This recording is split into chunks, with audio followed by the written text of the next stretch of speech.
नमस्कार, स्वागत है आप सभी का सीयूईटी कॉन्सेप्ट में। मैं हूं कुंदन कुमार। दोस्तों, आज के इस वीडियो में हम बात करेंगे बीएचयू से यूपीएससी की तैयारी कैसे करें। आप लोग यूपीएससी के बारे में जानते होंगे, भारत के सबसे कठिन परीक्षाओं में से एक परीक्षा है। लाखों विद्यार्थी इसके प्रीलिम्स एग्जाम में पार्टिसिपेट करते हैं, लेकिन अंतिम परिणाम जब आता है तो महज 1000 बच्चों का ही फाइनल सिलेक्शन हो पाता है। इस एग्जाम में सफल होने के लिए सबसे ज़रूरी है कि आपकी रणनीति सटीक हो और एक उचित मार्गदर्शन आपको हमेशा मिलता रहे। इस एग्जाम में आप तभी बैठ पाएंगे जब आपका ग्रेजुएशन पूरा हो जाता है या अपीयरिंग होता है।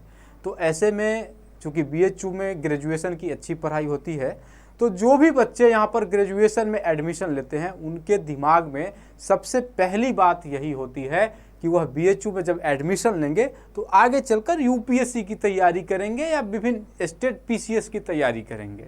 लेकिन उचित मार्गदर्शन के अभाव में वह रास्ते से भटक जाते हैं और उनकी तैयारी अच्छे तरीके से पूरी नहीं हो पाती है। यह सच्चाई है।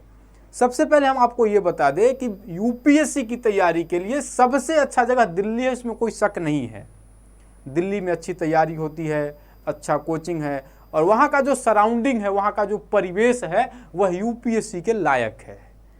मुखर्जी नगर के बारे में आप लोग जानते होंगे, वहाँ जाकर बच्चे तैयारी करते हैं, अच्छा रिजल्ट भी देते हैं, वहाँ से रिजल्ट भी होता है। अब चूंकि बीएचयू के आसपास आप देखेंगे तो यूपीएससी की तैयारी के लिए कोई विश्वसनीय कोचिंग नहीं है, जिसके चलते बच्चों को दिक्कत होती है और वो उस परिवेश में नहीं ढल पाते हैं। किसी तरीके से यहाँ से ग्रेजुएशन अपना कंप्लीट करते हैं और ग्रेजुएशन करने के बाद या तो अगर वो सही में यूपीएससी की तैयारी के उद्देश्य से आए हैं तो तुरंत दिल्ली शिफ्ट हो जाते हैं, नहीं तो फिर एमए करते हैं और उनके बाद धीरे धीरे करके उनके अंदर जो यूपीएससी करने की जो जिजीविषा होती है वह भी खत्म हो जाता है। तो सबसे ज़रूरी इस बात को जानना है कि अगर आप यूपीएससी की तैयारी करना चाह रहे हैं और आपने बीएचयू में एडमिशन ले लिया है तो कैसे आप अपनी तैयारी को कर सकते हैं। हमारा भी यही सपना था कि आगे आकर हम यूपीएससी की तैयारी करें, लेकिन उस तरीके का माहौल हमको नहीं मिल पाया, मार्गदर्शन नहीं मिल पाया। ठीक है, तो देखिए, जब आप बीएचयू में एडमिशन ले लेते हैं और अगर आपका सही में सपना है कि आप यूपीएससी की तैयारी करें तो आप किसी अच्छे संस्थान से एडमिशन ले लीजिए, उसमें जो ऑनलाइन आपको कोर्स प्रोवाइड करा पाए। बीएचयू आपको क्या प्रोवाइड कराता है इसके बारे में सबसे पहले जानना जरूरी है। तो बीएचयू आपको नेट देता है और ये बहुत बड़ा हथियार है यूपीएससी की तैयारी के लिए। भरपूर नेट देता है, इंटरनेट की सुविधा आपको उपलब्ध है। तो अगर आप कहीं ऑनलाइन कोचिंग ले लेते हैं, दृष्टि वगैरह में अगर आप एडमिशन ले लेते हैं तो वहाँ से आप यूपीएससी की तैयारी बहुत ही अच्छे तरीके से कर सकते हैं। और एक मार्गदर्शन बहुत ज़्यादा जरूरी है। इसके अलावा भी कुछ चीज़ें हैं और हम अपने पर्सनल एक्सपीरियंस के आधार पर इन सब चीज़ों को हम आपसे साझा करेंगे। हमारे कई ऐसे दोस्त हैं जो यूपीएससी में भी सफल हुए हैं, बीपीएससी में भी वो सफल हुए हैं। हमारे साथ बैठकर पढ़ने वाले हमारे क्लासमेट सचिन कुमार उनका नाम है। उन्होंने पूरे देश में यूपीएससी सीएपीएफ में पहला स्थान हासिल किया था। हमने उनको पढ़ते हुए देखा था कि उनकी तैयारी किस तरीके से होती है। यूपीएससी की अगर आप तैयारी करना चाहते हैं बीएचयू में रहकर तो सबसे पहले चीज जो है वह अनुशासन है। आपको हमेशा अनुशासन में रहना पड़ेगा। अनुशासन का क्या मतलब होता है? अनुशासन का मतलब होता है आप समय से उठिए, समय से खाना खाइए और जो भी आपका पढ़ने का शेड्यूल है उसको फिक्स कर लीजिए और उसी शेड्यूल के हिसाब से आप अपनी तैयारी करते रहिए। सबसे पहले सब लोग आपको बताते हैं कि एनसीईआरटी से तैयारी शुरू करनी चाहिए, बिल्कुल करनी चाहिए, लेकिन आपका शेड्यूल फिक्स नहीं रहेगा तो आज एनसीईआरटी ज्योग्राफी पढ़ेंगे, कल हिस्ट्री पढ़ेंगे और इतना घौंज मौज हो जाएंगे ना, मतलब उहापोह में आप पढ़ जाएंगे कि 4-5 दिनों बाद आपके अंदर से इच्छा ही खत्म हो जाएगी कि हमको एनसीईआरटी पढ़ना भी है। तो सबसे पहले आपको यह संकल्प लेना होगा कि हमको सबसे पहले एनसीईआरटी खत्म करना है, अपने से खत्म करना है। पहले खुद से खत्म करिए और खुद से खत्म जब आपका एनसीईआरटी हो जाता है तब किसी कोचिंग संस्थान की सहायता लीजिए और वहां देखिए कि आपने जो पढ़ा है और वो जो तैयारी करा रहे हैं उनके बीच में क्या अंतर है, क्योंकि 3 साल मोस्ट इंपॉर्टेंट है आपका ग्रेजुएशन का और इसी समय आपको यूपीएससी की तैयारी के लिए पहला कदम बढ़ा देना होगा।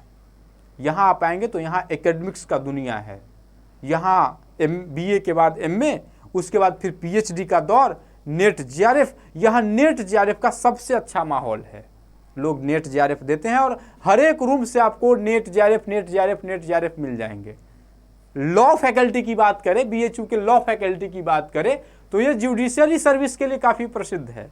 लेकिन UPSC का उस तरीके का माहौल BHU में अभी फिलहाल निर्मित नहीं हो पाया है। यह आपके ऊपर निर्भर करता है कि आप कैसे खुद के बदौलत ऐसा इन्वायरमेंट क्रिएट करें जहां से बच्चे UPSC में सिलेक्शन पाए, ताकि आने वाले बच्चों को इसका फायदा हो। तो सबसे पहले हमने आपको बता दिया कि BHU कैंपस आपको नेट प्रोवाइड कराएगा और उस नेट की सहायता से आप विभिन्न कोचिंग संस्थानों के वीडियो को देख सकते हैं, उससे अपनी तैयारी कर सकते हैं।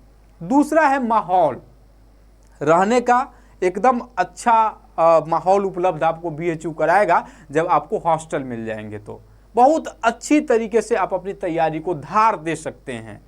अच्छा इन्वायरमेंट है, स्वच्छ हवाएं हैं, खाना भी मेस का ठीक ठाक ही है। मतलब आप उसकी जो मेस का खाना है वो बहुत ज़्यादा ख़राब भी नहीं है और बहुत अच्छा भी नहीं है, मतलब ठीक है, खा के आप अच्छे से तैयारी कर सकते हैं। तो इन्वायरमेंट भी आपको मिल रहा है। अनुशासन में रहना खुद से सीखिए, क्योंकि यहाँ पर आपके ना मम्मी पापा आएंगे ना भाई बहन आकर के आपको यह बताएंगे कि आपको अनुशासन में रहकर अपनी तैयारी करनी है। इसके अलावा मार्गदर्शन बहुत ज़्यादा ज़रूरी है और हमारा पर्सनल एक्सपीरियंस है कि जब तक आपको कोई गाइड करने वाला नहीं है तब तक आपको सफलता तो ज़रूर मिलेगी। अगर आपने ठान लिया है तो आपको सफलता निश्चित तौर पर मिलेगी, लेकिन वही है, अगर कोई मार्गदर्शन देने वाला है तो वो सफलता थोड़ा सा पहले आपको मिल जाएगा, और अगर कोई मार्गदर्शन देने वाला नहीं है तो थोड़ा सा विलंब आपको लग सकता है। लेकिन अगर आपने ठान लिया है कि आपको किसी भी हाल में UPSC क्रैक करना है तो आप कर जाएंगे। तो पहला अनुशासन हो गया, दूसरा मार्गदर्शन हो गया।